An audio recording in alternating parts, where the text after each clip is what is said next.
without further delay, this is the sound design. Okay, this is a behind the scenes peek at the sound design of the new game, Layers of Fear 2.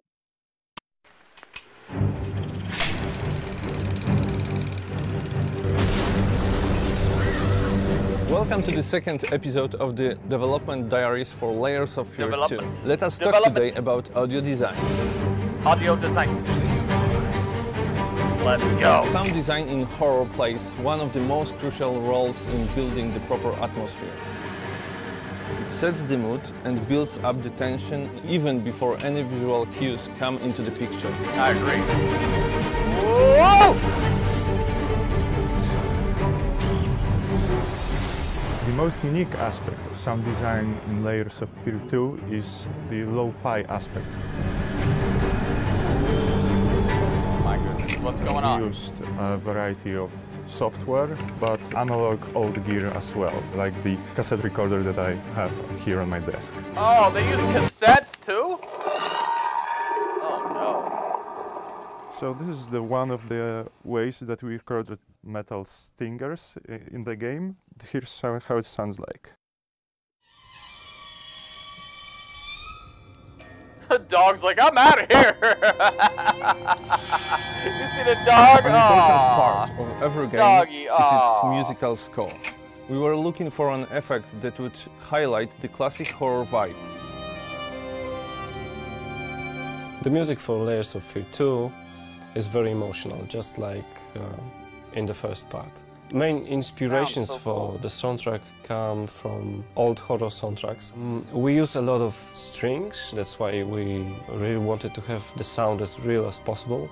Working with George Strezov and Sofia Session Orchestra was a real highlight because having live performances brought another level of depth to the score. Layers of Fear 2 hosts a variety of characters. Each of them needs to be charismatic and unique. One of the most important roles is played by Tony Todd, Candyman himself. To be honest, working with Tony Todd's voice was quite easy because he's just a tremendous voice actor. But what I wanted to do is to make his voice huge, somewhat supernatural, while still pertaining his own characteristic of voice. Time marches on. His natural, dry voice sounds like this. An empty shell cannot live forever. And after adding all the effects that I use... An empty shell cannot live forever. Nice. Woo! Yo, just getting a hawk. Thank you for watching Layers of Fear 2 Dev Diaries. See you soon in the next episode, in which we'll talk about design in our game. I like it. I like it. Bloober. Gun. Bloober gun. Guys, Bloober and gun. I love it. I love it, man. The behind the scenes. It's so beautiful. It's so awesome to see the work they put in. He used a real cassette tape. When's the last time you saw a cassette tape, guys? They are just knocking it out of the park. I'm sorry for the doggy. The doggy looked a little bit scared. But hey, if the dog's scared, then that means that most likely humans will follow. I don't think I've ever seen a dog scared and a human just like, whatever. Normally, if a dog is having some issues, people are like, "Yo, what's going on? You know, what's wrong with Wolfie? You know, what's wrong with Wolfie?" It's the what's wrong with Wolfie effect. That's 4 W's, is it? Okay, hang on. Hashtag what's wrong with Wolfie? Yeah. Hashtag quadruple W's. W. WWWW. Okay, as Michael Cole would call it. What's wrong with Wolfie? Okay? That's how you feel when a dog starts going crazy. You're like, yo, what's wrong with Wolfie? Now we know what's wrong with Wolfie. There are people trying to play some scary music. What are you trying to do? He wasn't scared. No, he's bothered his sensitive ears. He looked like, yo, what is that sound? I'm just saying.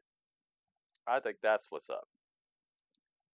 and I can't wait to see the next developer diary. I love these developer diaries, guys.